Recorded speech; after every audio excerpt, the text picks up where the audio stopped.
Et bonsoir à tous. Aujourd'hui, on se retrouve pour scraper une page de Art Journal et on va scraper ce visage, cette jeune femme, dans les teintes orangées.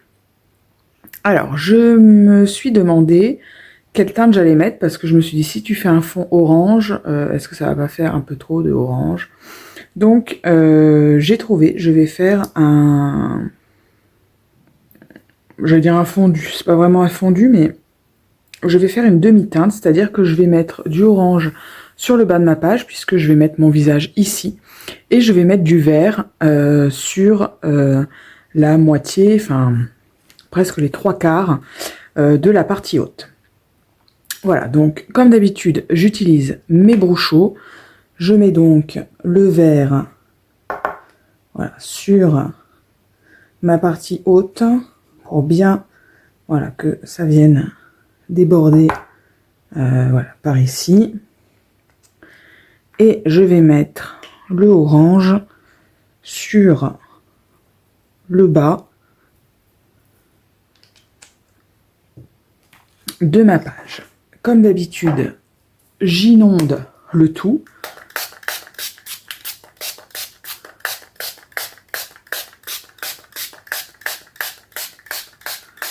Voilà. Au plus il y a d'eau et au plus les brousseaux vont réagir. Hein. Donc il ne faut surtout pas hésiter. Ensuite, voilà, je pense que là, il manque un peu de vert, donc j'en remets un petit peu. Je veux un peu plus d'orange par là, donc c'est pareil, j'en remets un peu.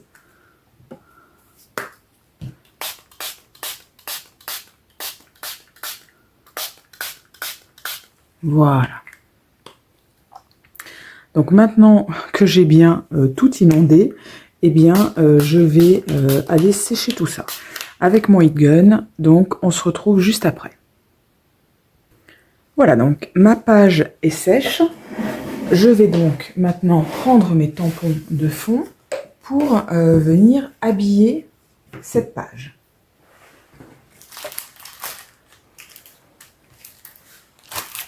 Comme d'habitude, moi je vais utiliser de l'encre noire, mais bien sûr, vous pouvez utiliser n'importe quelle couleur d'encre, y compris une encre ton sur ton, par exemple vert ou orange pour moi. Ça pourrait tout à fait passer. Moi j'utilise de l'encre noire parce que j'aime que ça ressorte, mais bien sûr, il n'y a aucune obligation. Donc je viens faire des petits symboles par-ci par-là avec mes tampons. Alors vous vous souvenez, je vous ai dit que mon image allait aller par là. C'est pas pour ça que je vais négliger cette zone. Alors, je vais pas mettre dans l'angle parce qu'effectivement là je suis certaine qu'il y aura quelque chose, mais mon visage va se terminer quelque part ici, je sais pas exactement où. Du coup, il faut vraiment que on sente que la zone a été décorée en dessous et que ça sort sous mon visage.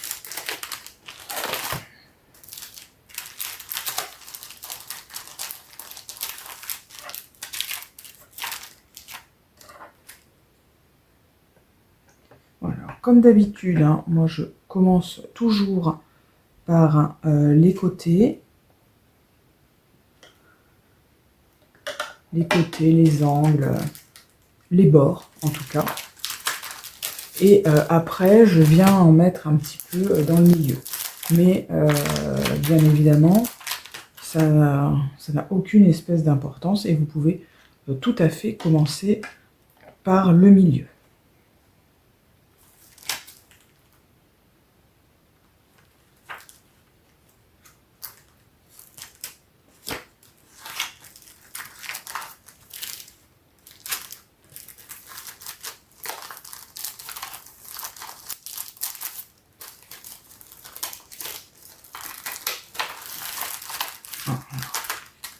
J'essaie toujours de ranger mes tampons au fur et à mesure que je les utilise parce que sinon après peu la débandade. Et là, bien sûr, j'ai du mal à ranger mon tampon puisque j'avais mal remis la petite feuille transparente sur le dessus. Donc ça ne voulait pas rentrer dans le petit sachet. Comme bien sûr, j'avais pas vu au début que je l'avais mal mis, bon, je forçais comme une imbécile alors que ça ne risquait pas de rentrer.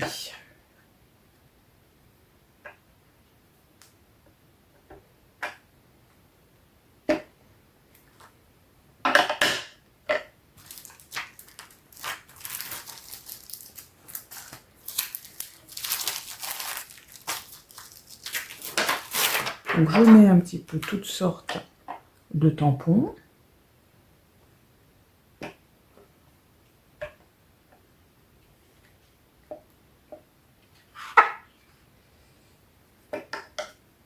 Voilà, il y en a que j'aime beaucoup et que donc vous me voyez eh bien, régulièrement utiliser.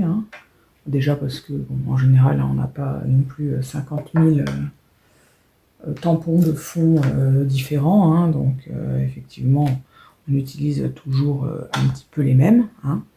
Mais parmi même les différents qu'on a, on a un petit peu nos préférés bien sûr.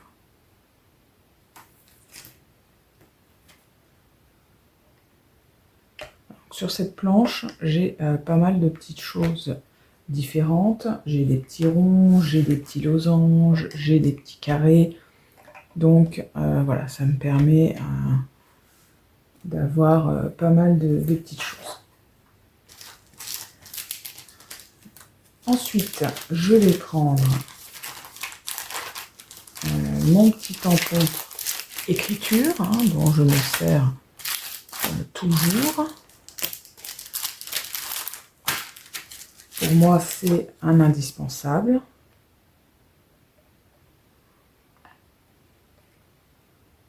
Donc voilà, je l'utilise constamment, par-ci, par-là.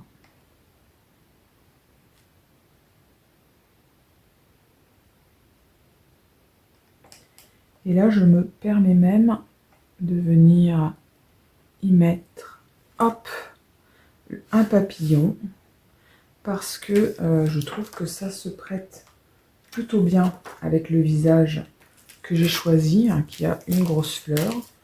Donc voilà, je trouve que si on devine les papillons une fois que j'aurai mis tout le décor, eh bien ça peut faire très sympa. Donc j'en profite, je le fais. Ensuite, on prend des pochoirs et on fait bien la même chose. On vient apposer ces pochoirs à certains endroits. Donc moi, je commence toujours par mon pochoir chiffres et lettres. Le chiffre et des lettres, c'est mon pochoir Julien Lepers.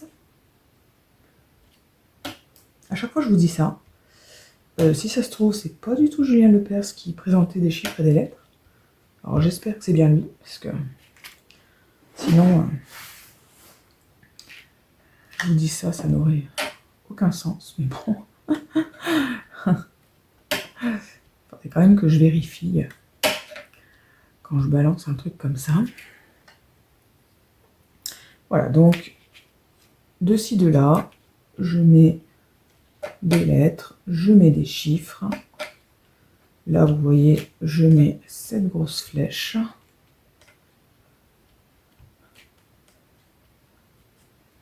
Voilà. Vous voyez que c'est pas grave, j'ai débordé sur le côté, mais ça n'a aucune importance.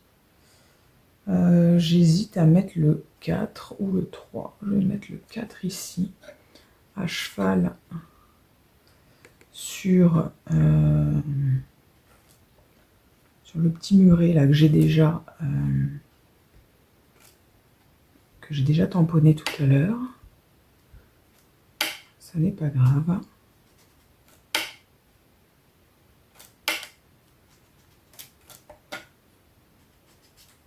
Voilà.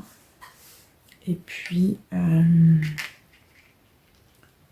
vais venir mettre ici.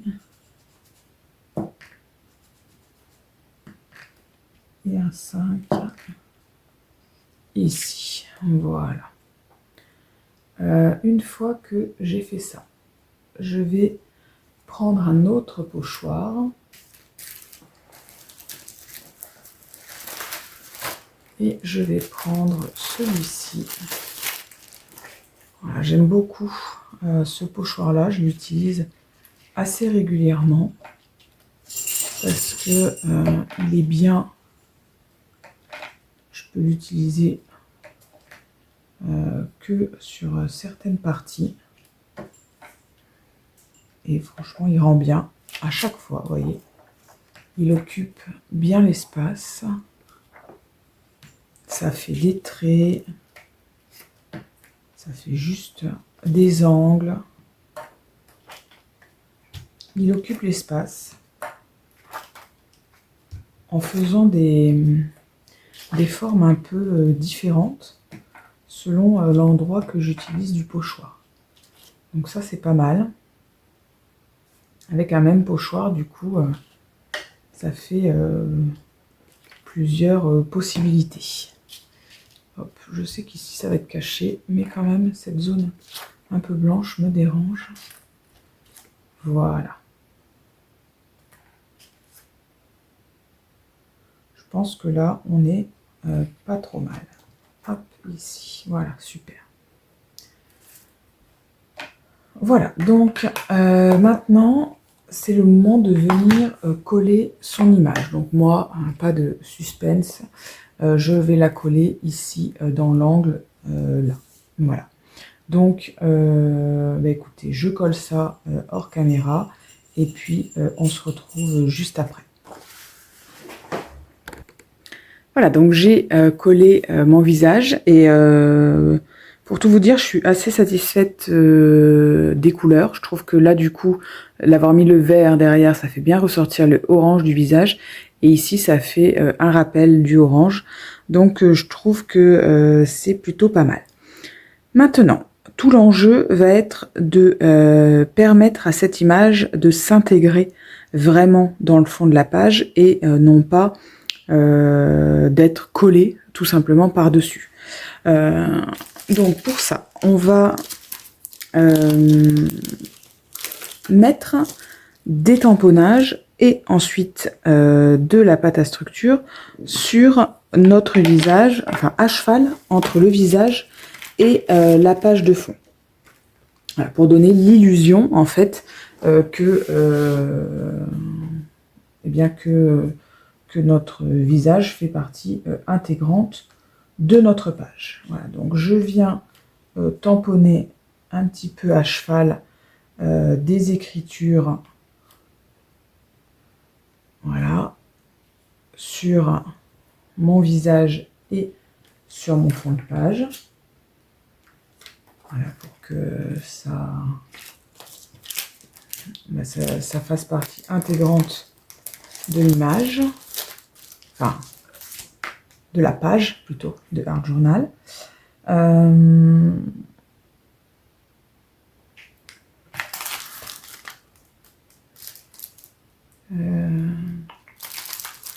Et je vais même rajouter une tache ici. Voilà. Voilà. C'est pas grand chose, hein, mais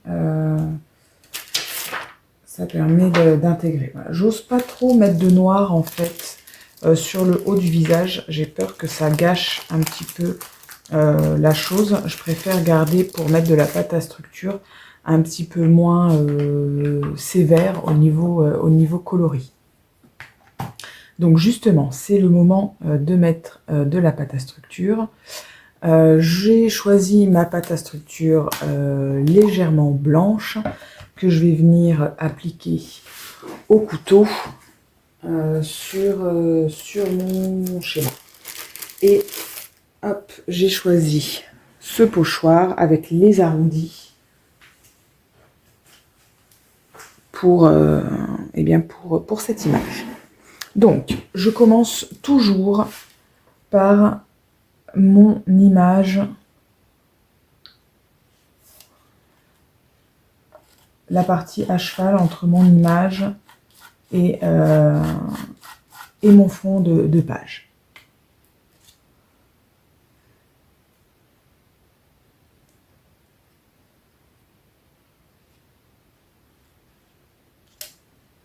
Donc on fait bien attention quand on commence à appliquer parce que ça met du temps à sécher et voilà, il ne faut pas écraser en mettant le pochoir à un autre endroit des choses qu'on a déjà faites et qui n'ont pas encore séché. Donc je viens appliquer avec mon pochoir pour mettre à différents endroits hein, ma pâte de structure. Voilà, pour que ça soit plus facile hein, et pour m'éviter de mettre un peu les doigts dedans, bien, je viens tourner mon pochoir.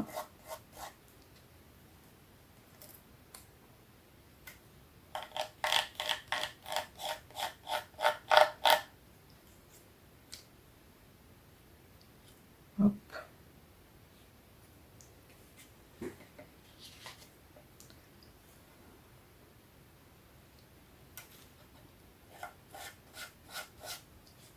Voilà, et puis je vais venir en mettre ici et là. Voilà. Et là, je pense en avoir mis suffisamment. Hop, je vous remets dans le bon sens pour que vous puissiez voir ça. Voilà. Donc, je vais aller rincer mes outils parce que la pâte de structure, si on rince pas immédiatement, franchement, c'est l'horreur à enlever. Surtout sur des pochoirs dont le plastique est quand même super fin et qui sont donc un petit peu fragiles. Faudrait pas que voilà, ça vienne casser mes arceaux. Donc, je vais rincer tout ça et puis on se retrouve ensuite pour finaliser cette page. Voilà, donc j'ai été tout rincé et j'ai également ajouté un petit coup de tampon ici. Parce que, en visualisant ça, je me suis dit que j'aurais dû mettre un peu de pâte à structure dans les cheveux, ici dans l'angle, qu'il manquait quelque chose dans cette zone. Et voilà, honnêtement, j'avais la flemme de devoir tout rincer, puisque je viens de rincer mes pochoirs, mon couteau, j'ai refermé la pâte à structure. Donc je me suis dit, non, j'ai pas envie de tout refaire. Du coup, j'ai opté pour un coup de tampon. Voilà. Maintenant, on va ancrer tout le bord de cette page. Donc là, on fait bien attention de ne pas mettre les doigts dans la pâte à structure qui est loin d'être sèche. Si vous avez mis de la pâte à structure vraiment sur le bord, attendez qu'elle soit sèche avant de procéder à cette étape. Moi, là, j'en ai pas mis sur le bord, hein, donc voilà, je peux me permettre de le faire maintenant, mais sinon, hein, vous le ferez demain ou dans quelques heures pour ne pas prendre de risques. Hein. Ce serait dommage de mettre de la pâte à structure sur votre pad et de gâcher un petit peu votre page de Art Journal parce que vous avez voulu aller un petit peu trop vite. Donc j'en mets partout, j'en mets sur tout mon contour.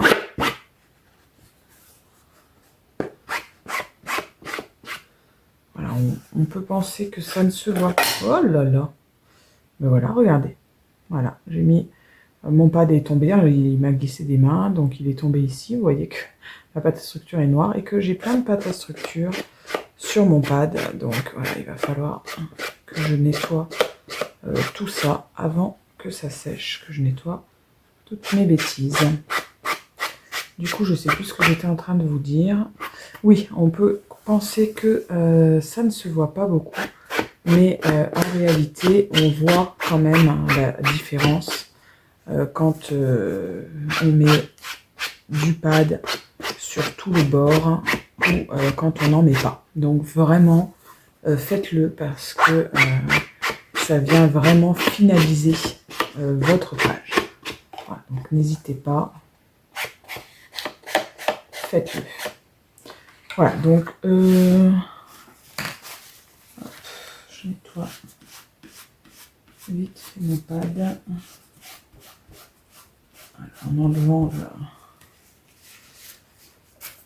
la pâte à structure qui est tombée dessus. Voilà, il ne me reste plus qu'à mettre un sentiment. Je pense que je vais opter peut-être pour Nostalgie, ou alors qu'est-ce que je pourrais mettre d'autre? Love Love, un peu trop carré peut-être ça. Je pense que je vais opter pour Nostalgie. Donc, hop, je vais le découper. Et ça, c'est mes petites chutes. Quand j'imprime les images, sur les bords, il y a toujours du blanc. Hein. Donc la grosse partie blanche de ma feuille, je la garde pour quand je fais des albums, hein, puisque ça peut toujours servir. Et toutes ces petites chutes, j'en profite, je fais des petits tamponnages dessus, et comme ça, et bien après, je n'ai plus qu'à récupérer le tamponnage qui m'intéresse, le sentiment qui m'intéresse, pour pouvoir le mettre dessus. Donc, je vais mettre du scotch double face un peu épais dessus pour pouvoir mettre ce sentiment légèrement en relief. Alors, où est-ce que je vais venir le placer? Franchement, j'aime bien me lever et du coup avoir la vision que vous avez pour placer mon sentiment, parce que je trouve que c'est là que l'on voit le mieux. Alors là, c'est pas mal. Là aussi, c'est pas mal. Là, c'est un peu trop dessous. Je pense que je vais le mettre par là. Donc, je vais le mettre là. Ouais, c'est pas mal là aussi. Je vais le mettre là. Donc, hop, je viens le placer sur ma flèche, à cheval entre ma flèche et ma pâte de structure. Et voilà, ma page est maintenant terminée. Donc, écoutez, n'hésitez pas à me dire en commentaire ce que vous en pensez. Et puis, on se retrouve très bientôt. Bye bye!